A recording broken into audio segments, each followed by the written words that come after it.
তারকেশ্বর জল ঢালতে যাব বলে বাড়ি থেকে বেরিয়ে এত ভিড়ের মাঝে পড়ে আমাদের সাথে যে এত বড় বিপদ ঘটে যাবে আমরা কিন্তু আশাও করিনি বন্ধুরা। মানে এত ভিড় এই এত ভিড়ের মাঝে আমাদের সাথে যে সত্যি এত বড় দুর্ঘটনা ঘটবে আমরা কিন্তু স্বপ্নেও ভাবতে পারিনি। তো এই দুর্ঘটনার সম্মুখীন কি করে হব আমরা কিন্তু বুঝতেই পারছি না কোনোভাবে। হর হর মহাদেব। তো চললাম আজকে তারকেশ্বরের যাত্রায়। তো চলো আজকে পুরো জার্নিটা তোমরা আমাদের সাথে থাকো। আর এখন আছি দেখো আমাদের স্টেশন বহরু। তো আজকের দিনটা এখান থেকেই শুরু করছি, স্টেশন থেকে। তো আজকের আমি এখান থেকে ইন্ট্রোটা দিই। চলো, welcome back to my channel SD Sumi's blog. তোমরা সকলে ভালো আছো আশা করছি, আমিও খুব ভালো আছি। দেখছো রেডি হয়ে একদম বেরিয়ে পড়েছি। চলো যাবো ওই মাথায়, সবাই আমাদের জন্য ওয়েট করছে, ওই মাথায় যাই, তারপরে তোমাদের সঙ্গে দেন কথা হচ্ছে। তো জার্নিটা পুরোটা তোমাদের সঙ্গে শেয়ার করবো। আগেরবারে যেভাবে শেয়ার করেছি এবারে একদম আলাদা। আর থাকছে তোমাদের জন্য এবছরে যে কোনো যা নিয়ম নতুন নতুন হয়েছে, কিভাবে তোমরা যাবে, কি করবে না করবে, সব কিছু থাকছে তোমাদের জন্য। কোথায় বলো? উদ্দেশ্যে রওনা দিলাম। আমাদের টিম চলো দেখা হচ্ছে। চলো ট্রেন থেকে কি যাবো, ট্রেনটা ওটাই মেন ব্যাপার।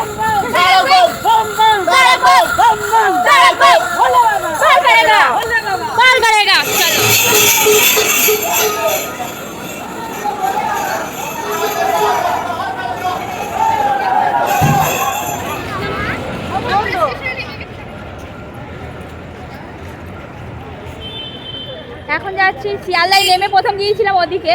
তো ওদিকে দেখলাম গিয়ে কোনো রকম বাস নেই দাঁড়িয়ে থাকার পরে, কারণ আমরা ভুলে গিয়েছিলাম যে আজ মহরম। তো মহরমের জন্য তো পুরো বাস বন্ধ, আমাদের আবার শিয়ালদা থেকে এখন ওদিকে যেতে হচ্ছে। তো চলো ওদিকে যাই, কি হয় দেখি।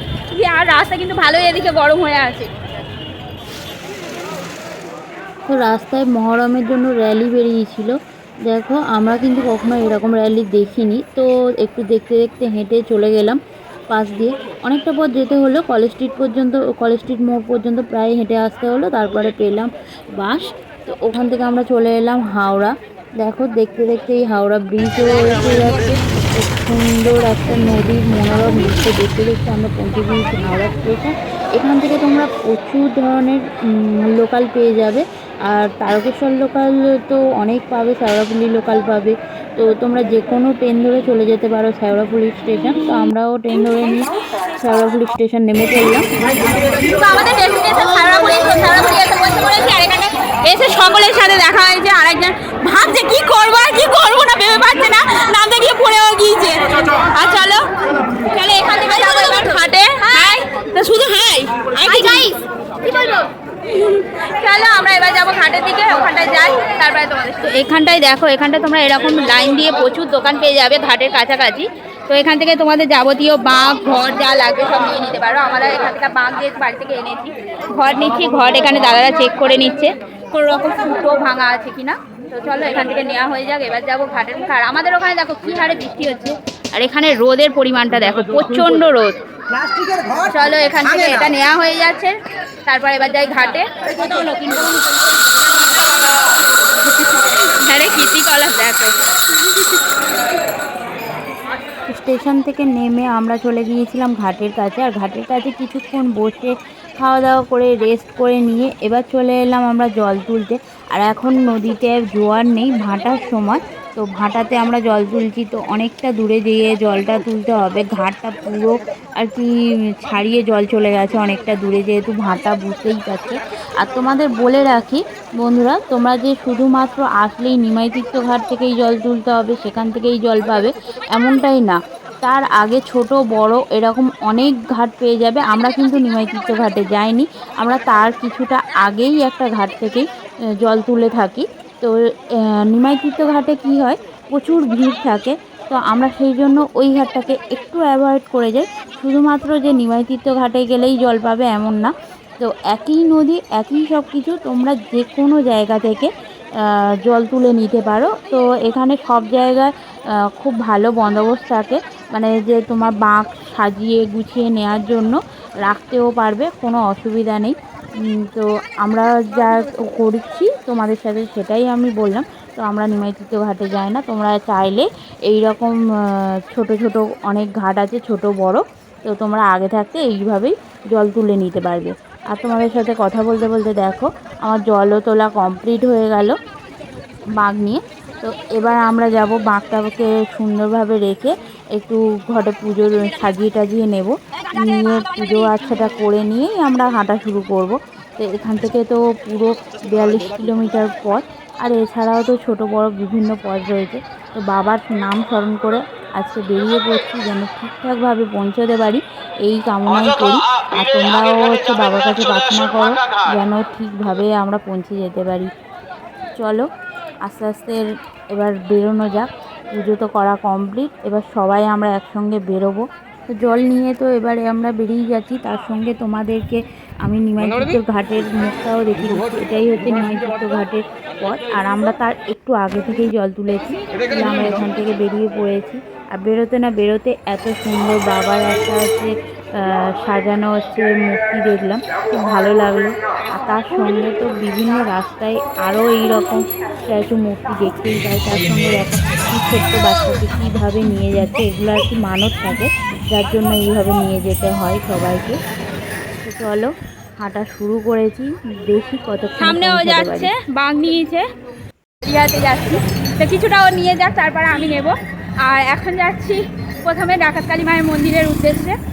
মেনলি টোটালটাই তো বাবার কাছে যাওয়া, কিন্তু আগে যেহেতু ওটা পড়বে তাই আর যাচ্ছি। এখন ও আগিয়ে গিয়েছে, দেখো এই যে যাচ্ছে সামনে। এই আমি একটু পিছালাম কথা বলবো বলে, কারণ নাহলে বেশি ধারে চলে যাব। অলরেডি আমাদের 4 কিলোমিটার মতো হাঁটা হয়ে গেছে। আর বাঘ ছেড়েছি, তোমাদের বলা হয়নি, 4:40-এ বাঘ ছাড়া হয়েছে। চলো কটায় পৌঁছায় আর কী কী হচ্ছে দেখা। তো আমরা ডাকাতকালী মায়ের মন্দিরের প্রায় কাছে চলে এসেছি। তো বন্ধুরা তোমাদেরকে দেখিয়ে দিই, আমরা এই সোজা যাচ্ছি, আর যে ডান সাইডে দেখো আলোটা দেখা যাচ্ছে, গাড়িটা ক্রস করছে, এটা হচ্ছে মেন রাস্তা, ঠিক আছে। আর আমরা বাম দিকে ঢুকে যাচ্ছি মায়ের ডাকাতকালী মন্দিরে। আর এরপরে রাস্তাটা কিন্তু বেশ খারাপ, তো তোমরা চাইলে ওই সোজা রাস্তা দিয়ে আবার কাশী বিশ্বনাথের উদ্দেশ্যে বেরোতে পারো, বা একটু পিছিয়ে এসে এই রাস্তাটা ধরেও তোমরা যেতে পারো, ঠিক আছে। তো আমরা ওই রাস্তা ধরে সোজা চলে এসেছি, আসতে এই মায়ের মন্দিরটি পুরো দেখা যাচ্ছে, দেখতেই পাচ্ছ। তো চলো মায়ের মন্দিরে ঢোকা যাক, জল দিই মাকে, তোমাদের দর্শন করাই মাকে। মাকে দর্শন করো, আশা করি মা তোমাদের সকলের মনস্কামনা পূর্ণ করে, যেন আশা করতে ভালো রাখে।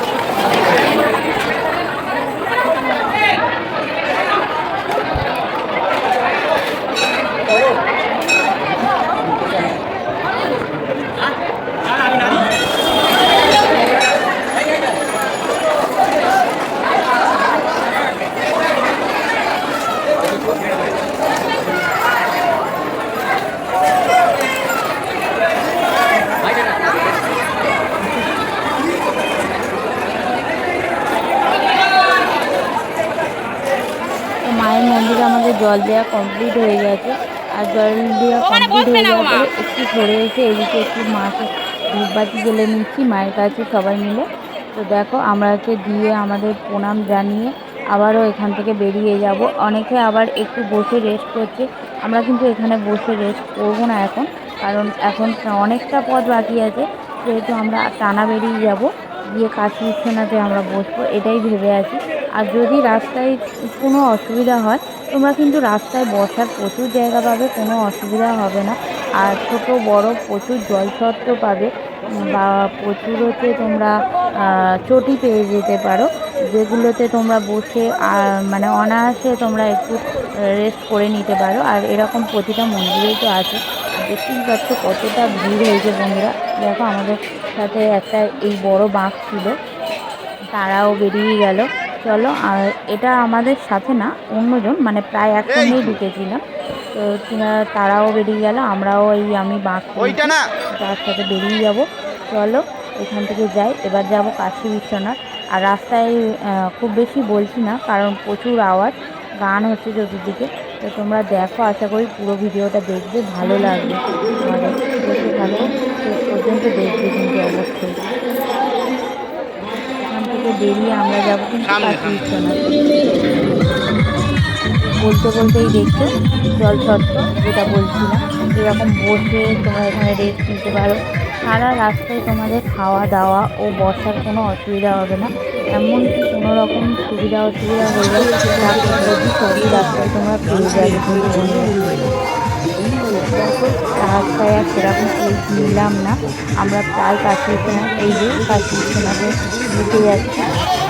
আমরা এটা হচ্ছে গেটটা আর কি ভুলে আমরা বেরিয়ে এসেছিলাম, আবার হচ্ছে ব্যাকে গেলাম, গল্পে গল্পে সবাই আগিয়ে গিয়েছিলাম। তো দেখো আমরা কাশি বিশ্বনাথের ভিতরে ঢুকছি, অবশেষে মানে ঢুকেছি সেটাই বলছি। মানে প্রচুর অবস্থা খারাপ হয়ে গেছে আমার, কারণ কেননা একটু পরেই তোমরা দেখতে পাবে, আমি সেটা বলে দিচ্ছি এখনই। কারণ আমার প্যান্ট ছিঁড়ে গেছে হাত থেকে, বুঝতে পারছো আমার যে চুড়িদারটা পরেছি তার যে প্যান্টটা ছিল পুরো ছিঁড়ে গেছে ঘরটাকে, আর পায়ের অবস্থা খুবই খারাপ হয়ে গেছে, যার জন্য মানে হাঁটতেও খুব সমস্যা হচ্ছে। তোমরা কী বলবো আর বলার মানে ভাষা নেই।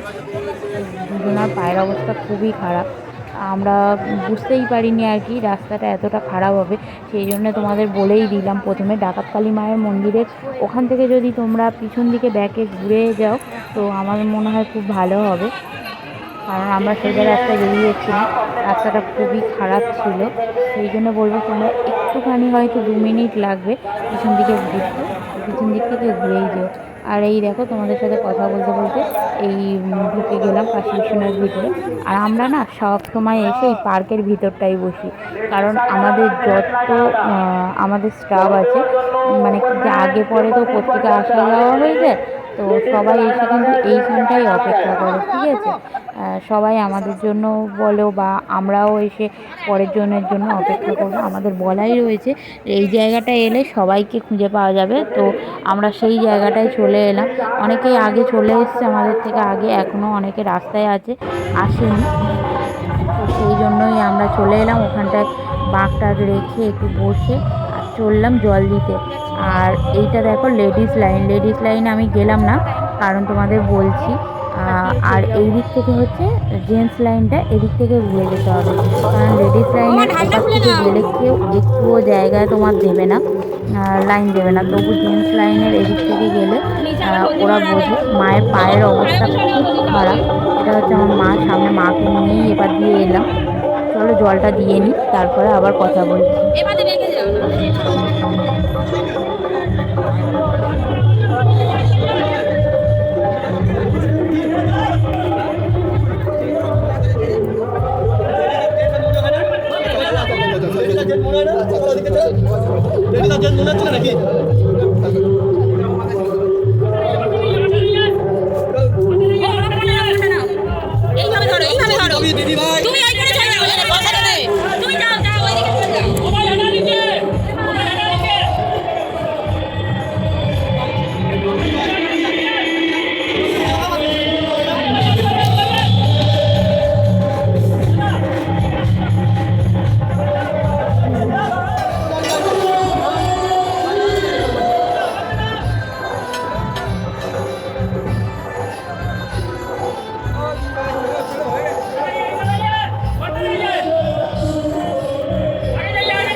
তোমাদেরকে বাবার এই অপরূপ দৃশ্যটাকে মানে সুন্দর মুখটাকে দর্শন করালাম। আর ওপর থেকে দেখো বন্ধুরা, জাস্ট ভিড়টা কী লেভেলের, নিচে যে ভিড়টা কী লেভেলের ভিড় তোমরা এখান থেকে দেখে বুঝতে পারবে, প্রচণ্ড ভিড়। চলো নিচে এখনও জল দেওয়া বাকি, নিচেও জল দেবো একটু। এখানটায় সবাই জল দিচ্ছে, তো আমিও জল দিচ্ছি। আর একটু খেয়াল করে দেখো আমার কোমরে গামছা পরার, কারণ আমি তোমাদের বললাম যে আমার প্যান্ট গিয়েছে পুরো ছিঁড়ে, খুব অবস্থা খারাপ, মানে প্রত্যেকের পায়ের অবস্থা খুব খারাপ হয়ে গিয়েছে বন্ধুরা, রাস্তার অবস্থা খুবই খারাপ, দেয়াল হয়ে আছে। তো সাবধানে যদি না থাকো খুব বিপদ ঘটে যেতে পারে। আর আমাদের সাথে সেই বিপদটা ঘটলো, মাকে নিয়ে এখন হেলথ সেন্টারে চলে এসেছি। ওখানে চতুর্দিকে এইরকম হেলথ কেয়ার সেন্টার থাকে, যারা তোমাদের সেবায় বসে থাকে সারাক্ষণ। তো মায়ের পায়ের অবস্থাটা একটু খেয়াল করলে বুঝতে হবে, পাটা পুরো ফুলে গেছে, খুব বাজেভাবে লেগে গেছে, মা আর হাঁটতেই পারছে না, মানে মার পায়ের অবস্থা এতটাই খারাপ। দেখো হাত দিতেও পারছে না, হাত দিলেই করে উঠছে, কেমন করে উঠছে। তো মাকে নিয়ে চলে গেলাম, মার একটু ট্রিটমেন্ট খুব দরকার হচ্ছিল, মানে মার একদমই হাঁটতে পারছে না, মানে পাটার অবস্থা এতই খারাপ হয়ে গেল আমাদের সাথে, এই যে মাঝপথে এমনটা হয়ে যাবে সত্যি বন্ধুরা আমরা ভাবতেই পারিনি। এবার শুধু চিন্তা হচ্ছে মাকে এই অবস্থায় আমরা পুরোটা নিয়ে যাবো কী করে। মায়ের অবস্থা খুবই খারাপ হয়ে গেছে। আর আমাদের সবাই দেখো এখানটা একটু রেস্ট করছে, কারণ অনেকটা অলরেডি হাফ রাস্তা আমরা হেঁটে ফেলেছি, এখনও হাফটা যাওয়া বাকি আছে। চলো একটু রেস্ট করে না নিলে আবার বাকি পথটা যাওয়া অসম্ভব হয়ে যাবে। তো এখানটা সবাই বসে আছে, এগুলো যা বসে আছি দেখছো সবাই আমরা একসাথেই এসেছি। আর এখানটা আমি কথা বলছিলাম, কিন্তু সব কথা এতটা আওয়াজ হচ্ছে, আওয়াজে বোঝা যাচ্ছে না। এই যে তোমাদের দেখাচ্ছি আমি, আমার প্যান্ট কিন্তু নেই, সেই জন্য এই গামছাটাকেই কোমরে জড়িয়ে নিয়েছি। কী করব বলো, প্যান্টটা ছিঁড়ে গেছে পুরো। আর এই কথা বলতে একটুই রেস্ট করছিলাম, তারপরে দেখলাম এই বাঘটা কিন্তু আমাদের সাথে, ওই যে ঘাটে তোমরা দেখছিলে যে বাঘটা আমরা বাজাচ্ছিলাম সবাই মিলে, ওই বাঘটা হচ্ছে আমাদের সাথে এসছে। ওই বাঘটা ওরা ছেড়ে বেরিয়ে গেল, তো বড় বাঘ বেরিয়ে গেছে, এবার আমরাও বেরিয়ে যাব সেই করছি, যে করছি, কারণ বড় বাঘ যেহেতু বেরিয়ে গেছে আমাদেরও বেরিয়ে যেতে হবে ওদের সাথে সাথে। আমি আবারও স্নান করে চলে এসেছি বন্ধুরা, কারণ না স্নান করলে হবে না, গা জ্বালা করছে, ঘাম হচ্ছে, আর স্নানটা করলে হাঁটতেও যেন একদম রিল্যাক্স লাগে। আর কোনো বৃষ্টি নেই, প্রচণ্ড গরম যেহেতু। আমরা কাশী বিশ্বনাথ থেকে বেরিয়ে পড়লাম, জানি না এখান থেকে মাকে ট্রেন পথে পাঠিয়ে দিচ্ছি, আমরা বেরিয়ে যাচ্ছি এখান থেকে হেঁটে। আর মাকে, কারণ মার পায়ের অবস্থা তো তোমাদের দেখালাম এতটাই খারাপ হয়ে আছে, আরও কয়েকজন যাবে ট্রেন পথে। তো তোমাদের যদি কারোর অসুবিধা হয় রাস্তায় তো ভ্যান গাড়ি বিভিন্ন রকম পেয়েই যাবে। এছাড়াও কিন্তু কাশী বিশ্বনাথ থেকে তোমরা ট্রেন পথেও টানা তারকেশ্বর পৌঁছে যেতে পারো। তো মাকে আমরা এখান থেকে টানা তারকেশ্বরের জন্য রেখে গেলাম, সঙ্গে আরও লোক আছে যেহেতু, আর আমরা এখান থেকে তারকেশ্বরের জন্য হেঁটে বেরিয়ে গেলাম। ভালো না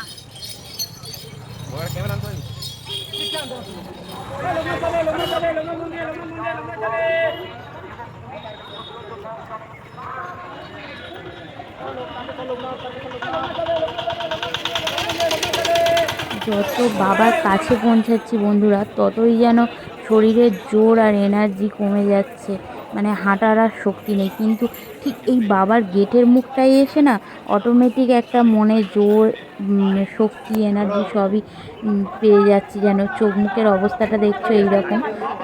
তো এখন প্রায় সকাল 8টা, সাড়ে 8টা বেজে গেছে। তো এই সময় আমরা চলে এসেছি একদম বাবার গেটের মুখেই চলে এসেছি। তো এখান থেকে দেখাচ্ছি, এর ভিতরে তো ফোন অ্যালাউ নেই, আমি চেষ্টা করবো ভিতরটা তোমাদের একটু ঘুরে দেখানোর জন্য। এর ভিতর কিন্তু ফোন একদমই ঢোকাতে দেয় না। আর যারা ধরো ভাবছো আমরা এইভাবে হেঁটে আসবো না, কীভাবে তারকেশ্বর টানা যাব, তো শ্রাবণ মাসে আসলে কিন্তু ওই ভিড়েই জল দিতে হবে, চোঙাতেই জল দিতে হবে। কিন্তু তোমরা এই দুধ পুকুরে স্নান করে এখানটায় এরকম বিভিন্ন ফল, দুধ, জল, ফুল সবই পেয়ে যাবে, তোমরা এখান থেকে নিয়েও বাবাকে দিতে পারো। দেখো, আর এই হচ্ছে দুধ পুকুর, এই একটা মানে কী বলবো আলাদাই একটা ব্যাপার। তো ভিড়ও প্রচণ্ড হয়েছে, চলো এখান থেকে জল দিয়ে বেরোনো যায়। আজকের ভিডিওটা বন্ধুরা আমি এখানেই শেষ করলাম, এর বেশি তো আর দেখাতে পারলাম না। ওখান থেকে বেরিয়ে একটু খিদে পেয়েছিল, খাওয়া দাওয়া করে নিলাম, এখানে মুড়ি ঘুগনি চপ খেলাম আমরা, আর বাকিরা ভাত খেয়েছে, মায়েরা ভাত খেলো। তো আজকের ভিডিওটা এতদূর রাখলাম, পুরো ভিডিওটা আশা করি তোমরা দেখলে, আর এতটা দেখার জন্য তোমাদের অসংখ্য ধন্যবাদ। কার কেমন লাগলো ভিডিওটা একটুও যদি হেল্প হয় অবশ্যই কমেন্টে জানিয়ে যেও। খুব তাড়াতাড়ি নতুন একটা ভিডিওর সাথে।